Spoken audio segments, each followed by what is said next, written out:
Galatians chapter 3, if you want to get there in your Bibles. We're down around verse 19 is where we'll start this morning. We actually looked at verse 19 last week, so we'll look back at that, read it again, get a running start at what we're going to discuss in our time together this morning. And again, Paul is talking about the law versus the promises. That's the subject that he's dealing with. The promise that was given to Abraham when the gospel literally was preached to Abraham about the seed that was coming, and that seed was Jesus Christ. And then the idea of where does the law fit into that? What purpose does it have? And that's the exact question he asked when we talked about last week in verse 19. What purpose then does the law serve? It was added because of transgression, till the seed should come of who the promise was made. And it was appointed through angels by the hand of a mediator. Now a mediator does not mediate for one only, but for God is one. And kind of breaking that down, that's how it would look like if you kind of broke the thoughts down. What purpose does the law serve? Well, it was added because of transgression. And we talked about that last week. It was added to, one writer said, to cause sin. That was Lightfoot. We talked about that. And maybe that's true, maybe not. I don't necessarily think that was the case, but more likely the law was added to codify sin. So that people couldn't say, well, I didn't know that was wrong, or I didn't know that was right. So it was added so that people would know what they could do, what they couldn't do, what was expected of them by God. And so it was added because of transgression, so that people would know. And it was added until, till is the word used there, so I added the until in there, until the seed should come.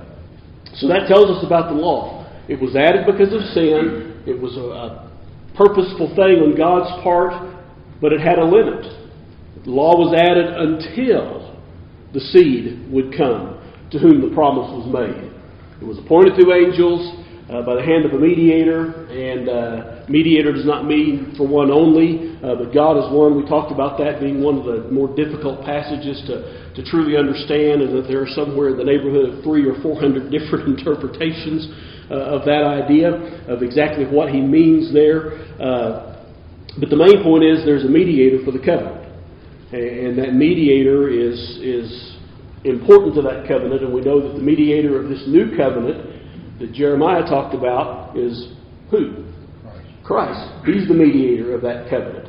And so, again, we talked about all that that last week. Is the law, then, against the promise of God? Is the law, then, against the promise of God? Certainly not, for if there had been law given which would have given life, truly righteousness would have been by the law. But the Scripture has confined all under sin, that the promise by faith in Christ Jesus might be given to those who believe. And so, is the law then against the promise of God? And Paul says what? Certainly not. The law had its purpose. And again, we talked about this idea that the promise was kind of we used the illustration of the overarching umbrella of what God's plan was. It started before the beginning of time. Peter talks about that. Paul talks about that in the book of Ephesians, that there was this plan in place, and that promise overlapping, given to Abraham, given actually all the way back in the Garden of Eden, as we talked about last week, because of the idea of the seed and the serpent and all of that. And then the law came along, specifically for Israel, specifically for that time when they got into the land of promise. And so, was the law against the promise?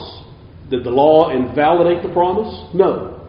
Did the promise invalidate the law? No. The law was there for a purpose. Which is why, as we think about that, excuse me, we no longer live under that law, because the law had that purpose and that time limit. And the purpose was, as we'll talk about in a minute, our tutor to lead us to Christ, our schoolmaster to lead us to Christ, and it was to last until Christ came. And not, well, he did do away with the law, didn't he? But how did he do away with it? By fulfilling it. By fulfilling the law. That was the end game, if we can use that phrase, of what the law was all about. Was the coming of Jesus. So, is the law against the promises of God? Certainly not. And then he makes this point. If there had been a law given which could have given life, truly righteousness would have been by the law. So in other words, what's he saying there? If there was ever a law that could bring righteousness, the law of Moses was that law. Okay, if there was ever a law that could bring righteousness, then the law was that law. In other words, to put it in this term, if there was ever a way I could keep a law and do everything right so that I could be saved, the law was it. And again, we jokingly say this, but how long did Israel keep the law? 30 minutes, maybe, at the most.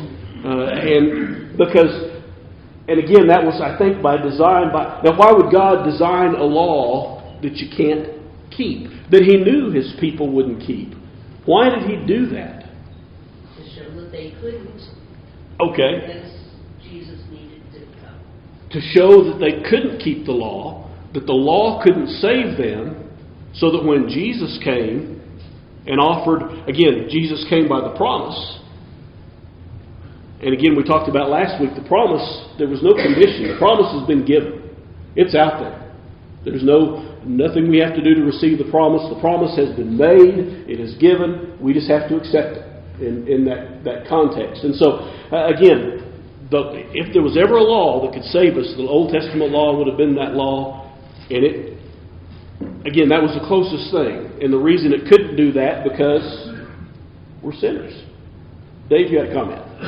Well, there's much to be made in this discussion about the complexities of the Old Testament law, and it was complex. Mm-hmm. But that was not why the people of Israel that God sent the Assyrians and the Babylonians after them. It wasn't because of that. It was because of idolatry. It was because of they were selfish. They were concerned all about themselves. They didn't have any regard for others. They lost their love.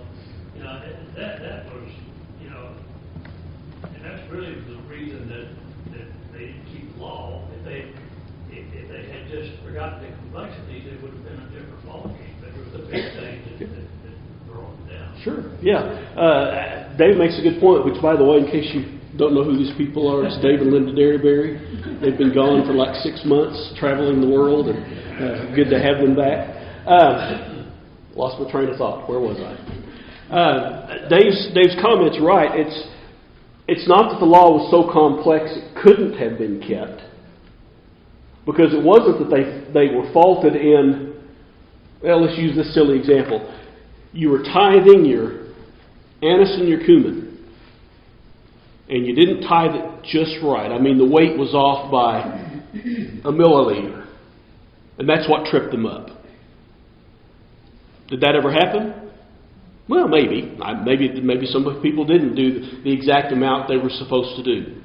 But what tripped them up, as Dave said, they're out there worshiping the Baals and the Asherah.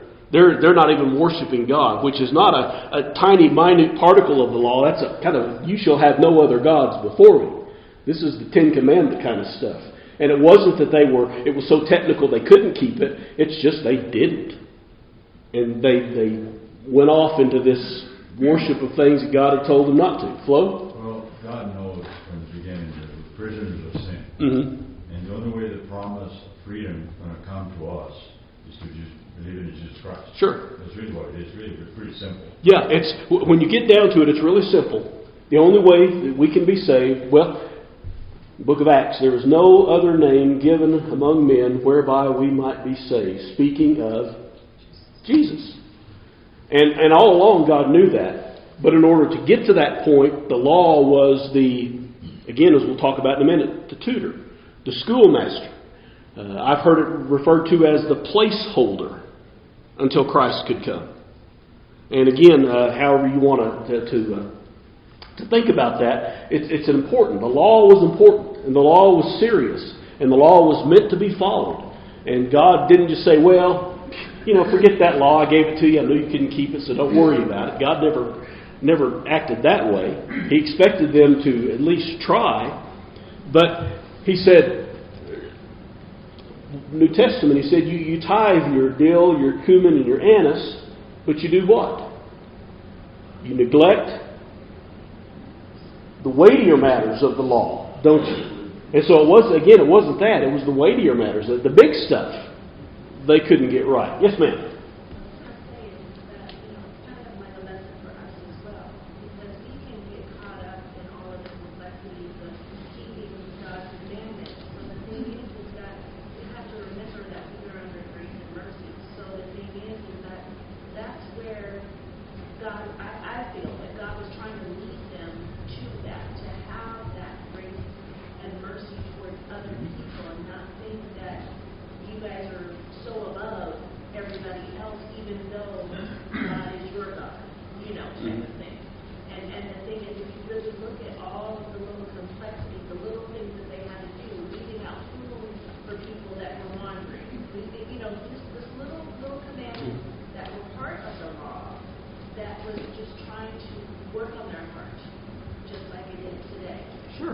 Yeah, your good sister said that we have the ability to be the same way today. We can get bogged down in all the little details and do that, so focus on that we forget the more important things. 1 Corinthians 13. I can heal people. I have the gift of prophecy. I can do miracles. All of those things. But if I don't have what? I'm what? A clanging cymbal. I'm a noisemaker. And that's all I am, is a noisemaker, which is, I think, the same issue here we're talking about. We're missing the bigger picture of why we do this and what our heart ought to be when we do that. You know, if my heart is, I've got to go to church again on Sunday morning, and I'm tired of that. That's an issue, isn't it? But that's indicative of what? Of a much bigger problem in my heart, that I don't want to do that. And so that was Israel's trouble. They had a heart problem. They were intended to live by faith, just as we're intended to live by faith. They couldn't do it. Unfortunately, we have trouble doing the same thing if we're not careful in our own lives and dealing with the things we have to deal with in life. So if there was ever a law that could save you by your works, that was it. And how many people did it save? None. None whatsoever. Glenn? Do you think that God was able to demonstrate to mankind that law was not sufficient for salvation? Something else was needed. Yeah. Glenn asked the question, do you think God knew that the law wouldn't work and didn't save them and need something else? And I think the answer to that question is what? Yes, He knew that. That was the whole purpose of it, Marcia says. The whole purpose was to say, here's this body of law, and it's detailed, and it's explicit, and you can't miss what it says. I mean, Israel could not claim ignorance about the law because it was out there. And they just couldn't do it. And the point of that is, nobody can. That's why Jesus was necessary. Elwin and then John Ray. Yeah, it's interesting because when you study Job, you see the same situation there, where Job doesn't understand what's going on between God and Satan. Mm-hmm. But the one thing that Job introduces is the fact of the mediator. Mm-hmm. There has to be a mediator to stand up for Job when he goes to see God. Sure. And there has to be a mediator for me when I stand before God. And that's what Jesus fulfills. John? The fact that he implemented patches, so to speak, shows that obviously we weren't going to be able to do it ourselves. So if you mess up, you have to bring, a dove or whatever, all that stuff. Yeah, and I think that's an excellent point that we don't think about too much. Why did there have to be an offering for sin under the law? If the law could save, why did there need to be an offering for sin?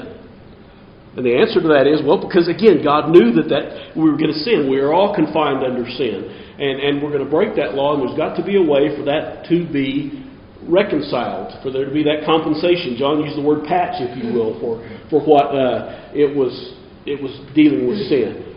So God knew they couldn't, and He built into the law how they took care of that until, again, that word we talked about, until the perfect sacrifice could come, and that patch, using John's term, was no longer needed. It's taken care of. Redempta?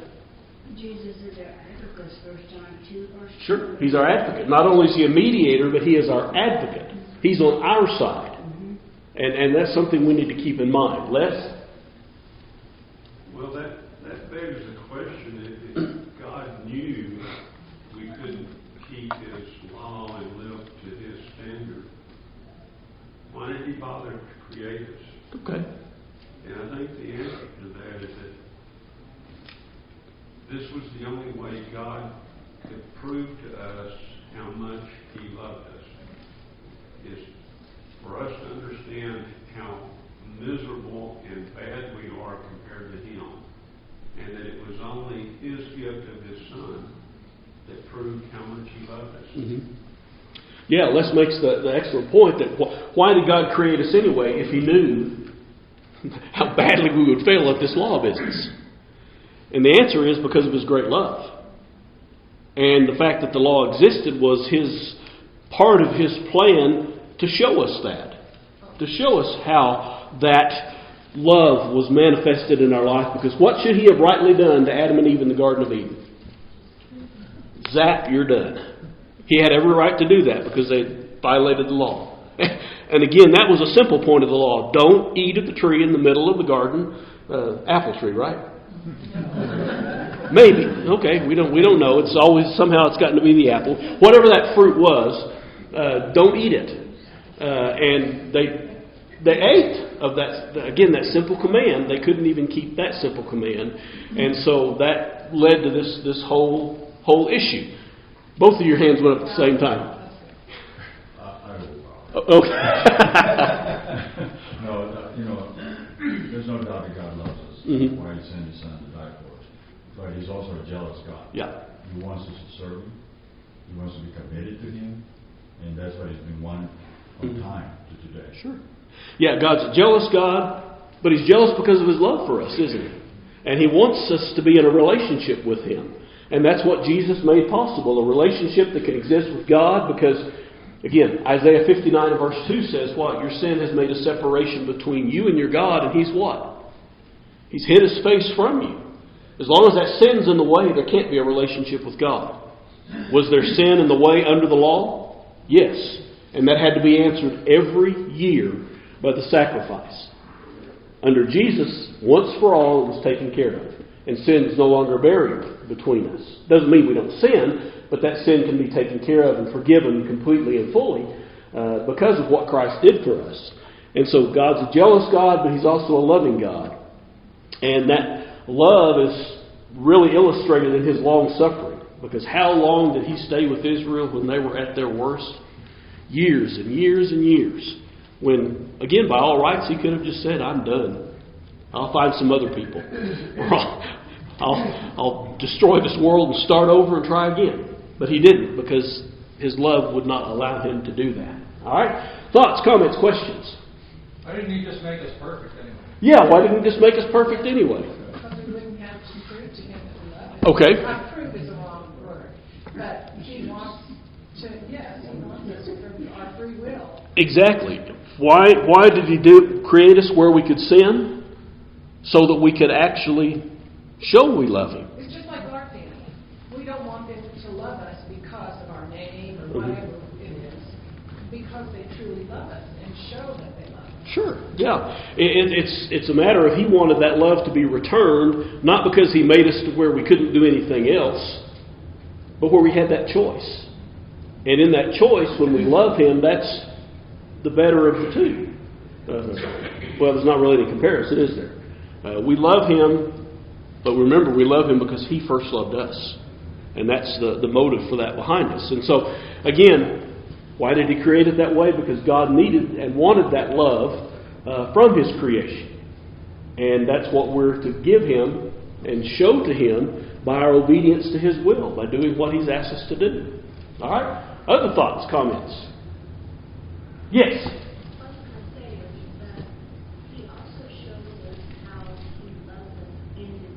Mm-hmm. And so in the interim, that's another key thing. You think about your kids. Nobody's kids are exactly the same. Just like we're not all exactly the same. And He shows us that He loves us for who we actually are. Mm-hmm. And in turn, we love Him for loving us for who we are. So in the interim, it's just like that's another part of that will type of thing.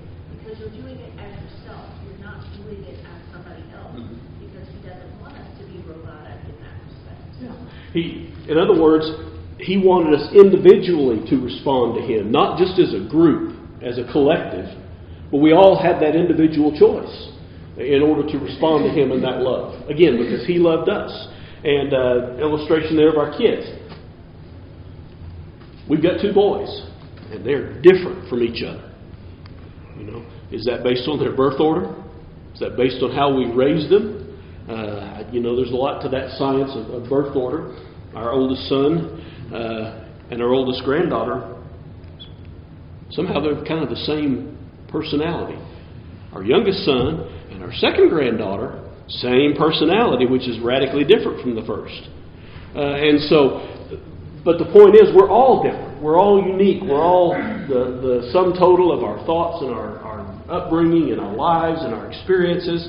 And God wants us individually to love Him and to respond to His love. Not just as a group of people brainwashed to do what everybody else is doing. He wants it to be personal for us. Flo? It would be a real boring world if we're all alike. Yeah, if we're all alike, it'd be a terribly boring world. Just imagine a neighborhood. You've probably seen this on movies, on TV, where every house in the neighborhood is the same, painted the same color, same landscaping in the yard, same cars parked in the driveway, same clothes that they wear. If you drove into a neighborhood like that and saw that, what would you think? We are in the twilight zone and we got to get out of here. Because that would just be...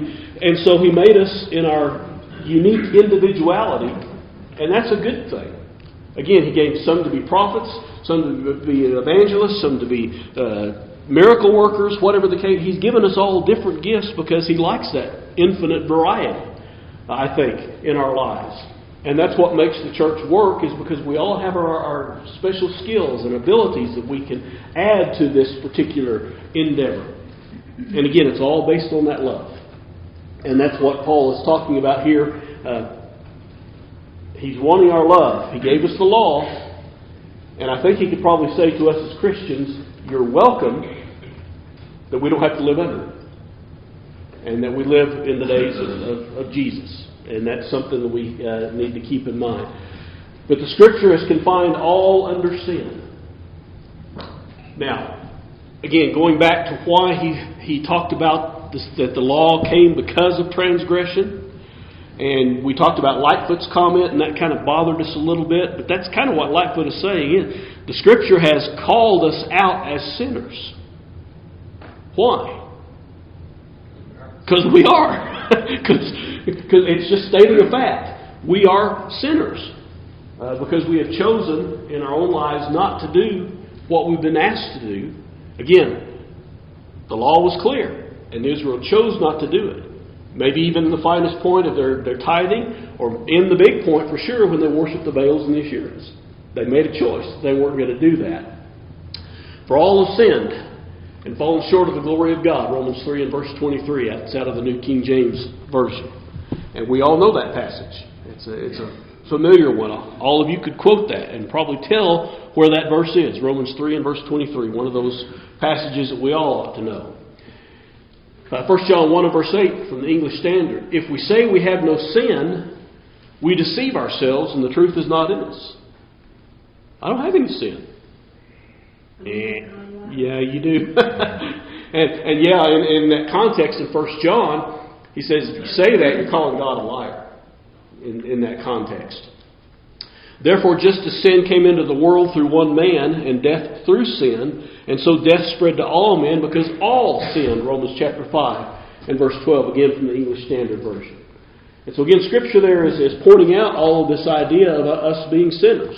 Not because we're forced to be, but because rather I think we choose to be. Surely there is not a righteous man on earth who does good and never sins. That's from Ecclesiastes chapter 7 and verse 20. So again, the Scripture has confined us all under sin. And that's why Jesus had to come, so that problem of sin could be fixed once and for all. And that's what he was able to do in his life here on earth, and now is his role in heaven, sitting at the right hand of God, the mediator of the covenant, our advocate with the Father. That's his role in life. Again, back to that promise. That, he said all that the promise of faith in Jesus Christ might be given to those who believe. Promise is there. By belief, we receive the promise. How simple is that? It's real simple, isn't it? Thankfully, it's not the old law. It's real simple. We have to say, through faith, through belief is the key to all of this. We walk by faith and not by sight. Paul told the church in Corinth. Faith, not by sight. And so, again, the idea of the law versus the promise, and again, back to the context of why Paul's writing to the church in Galatia, the Galatian churches in the first place, is simple. There's some who are coming in saying what? If you want to go to heaven, you've got to keep the law. And what's Paul's point at this point in his argument against that? You can't go to heaven because you can't keep the law. That's not its purpose. It won't happen. It's got to be something that takes away sin, and it's got to be a sacrifice. Again, you wonder, and I'm sure somebody's probably tried to do a calculation of this, but I've never seen it in print. How many thousands upon thousands upon thousands upon thousands of gallons of blood were shed under the old law for the sacrifice, for the Day of Atonement, for the sin offering? How many thousands? And yet what did that get them? A reprieve for another year. And they did it all over again. Got them a reprieve for another year. Again, until, the promise aligned in time with the end of the law, so that there was a once-for-all sacrifice that no longer had to be repeated. It fixed it all in one fell swoop. And that's again what Paul's trying to say. That's why he says, I marvel that you're going back to this other gospel, or going to another gospel which isn't a gospel at all. And that's why he said, chapter later, who's bewitched you? That's why Paul was so upset about this, because Paul knew the law.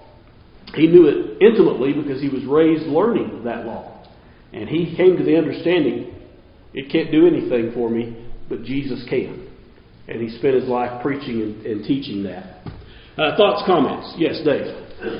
Your last comment was brought up in a congregation we visited. They used the term sin roll. Yeah. I thought somebody in the congregation asked a very good question. Where is that concept in the Scriptures? And the discussion came to the fact that if you were an Old Testament person and you did not obey God in the prescription that He gave for the time, that sin was not rolled forward for you. You still had to obey that law. Mm-hmm. If you did not make every effort to obey that law, then you were lost according to that. So,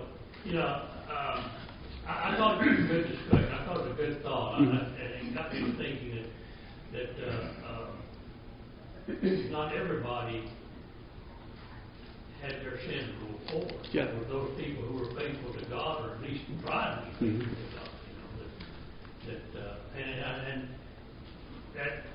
that's important for us even today. Mm-hmm. We